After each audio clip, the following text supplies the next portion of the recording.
What it is, what it do, cyber world. It is your girl, the one and only Ash Brown, and this is the Ash Brown Uncensored Show. On this program, I talk a little bit about everything, all right? It may be pop culture related, but it's probably Ash Brown related. So you got to stay tuned to see what I'm going to talk about.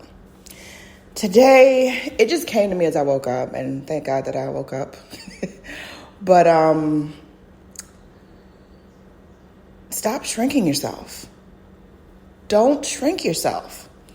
And I was reflecting on past relationships, past friendships in which I was around very insecure people and people that saw me as a threat, although that was never my goal.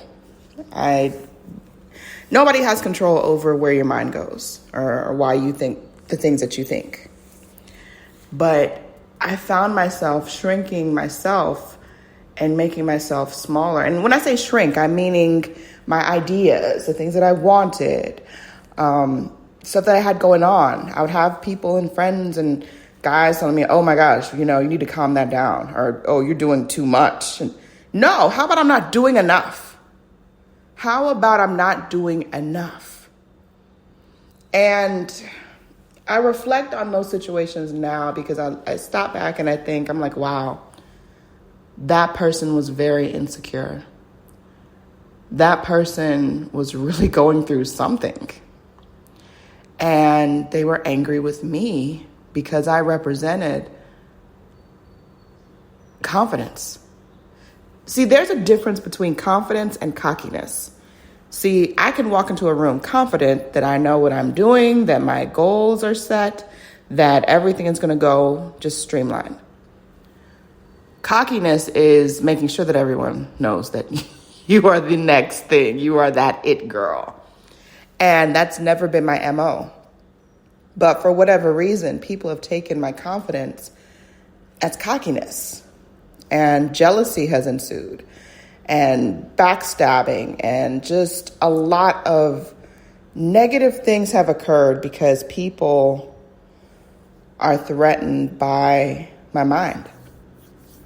And it's wild. Like even becoming a flight attendant, one of my very closest friends who I looked at as a sister, and I shared with her my aspirations to become a flight attendant. And immediately she was like, oh, you can't do that. You're going to have to be everywhere. And, your family's back home. You can't leave them and da-da-da-da. She would have a laundry list, y'all, of all the reasons why I shouldn't become a flight attendant. Thank God I cut the damn apron. Thank God I saw her for who she really was. This person had been poisoning me against myself for years. And I didn't even realize it. And that was just one instance that I was able to be like, wait, why isn't she being encouraging? Why isn't she being my friend? Because she doesn't want to see you elevate, Ash. She doesn't want to see you do seemingly better than her, Ash. She sees that fire inside of you and she's envious, Ash. But I never wanted to believe that because that's not my heart. That's not the heart that I share. So I never wanted to believe that. But that is absolutely positively what the situation was. In relationships. Oh my gosh. It's been so long since I've dated that I don't even miss it, honestly and truthfully. I do not miss it in the least. Everyone misses I do miss the comfort of a man. It is something about being around like this tall, muscly man that's just like, wow. But all the BS that comes with it, I'm good. So it's been years since I've seriously dated, right? And I just remember the last guy that I dealt with, I was conceptualizing my Ash Said It brand. And when I was coming up with the name for the company, Ash Said It was one of the key ones that I was really bouncing to because I was like, it sounds cute. It's cool. I've never heard anyone have anything like that. And I'm like, yeah, I'm going to put that on the list. And because, again, he was my partner at the time, I shared with him my list, and he shot down every one of those ideas, y'all.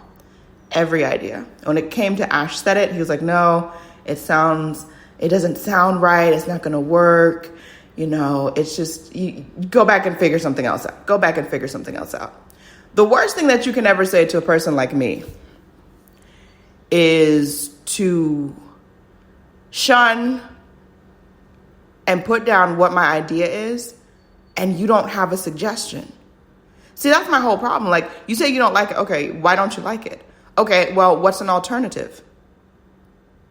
A lot of people don't think on that. A lot of people don't consider that. And that was the moment that I knew it was not going to work. I mean, honestly, I think the whole 8-9 months of it, I knew it just wasn't a good fit, but I needed something to distract me from my grief. That's really what it comes down to.